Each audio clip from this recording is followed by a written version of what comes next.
The Iowa Army National Guard pilots who fly UH-60 Mike model Black Hawk helicopters now have a state-of-the-art tool to make them better aviators. The Black Hawk Air Crew Trainer, known as BAT, is the second of its kind in operation and the only one currently in the National Guard inventory.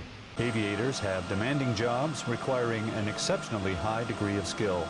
Proficiency in flight operations requires frequent training to become familiar with the hundreds of tasks needed to safely operate these aircraft.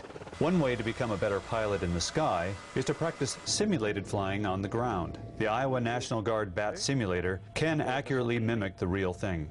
Well, the big thing with the Black Hawk Aircrew Trainer compared to the older simulators we had is the integration of all the aircraft survivability equipment, the ASE equipment. So with that full suite that we have integrated in the BAT, that allows us to train our tactics in ways that we've never been able to train before.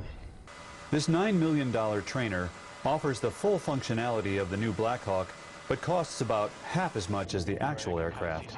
The BAT simulations help pilots learn their strengths and weaknesses and the limitations of the Black Hawk. Aviators must quickly respond to emergencies that can occur at any time during a flight.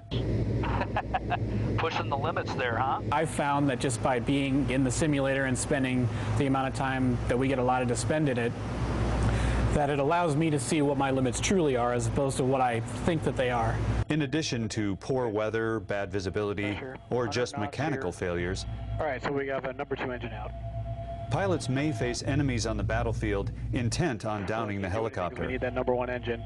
Normally I would retard it.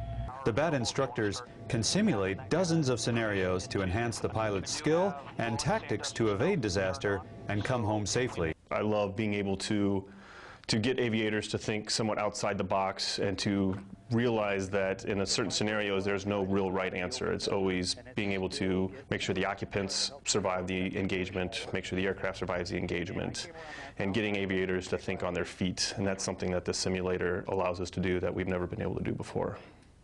The BAT instructors help the pilots master difficult tasks in the simulator so they'll be safe once they're up in the air. I would argue that you made good decisions. Good stuff. Reporting from Camp Dodge, Iowa, this is Staff Sergeant David Brucher for the 135th Mobile Public Affairs Detachment.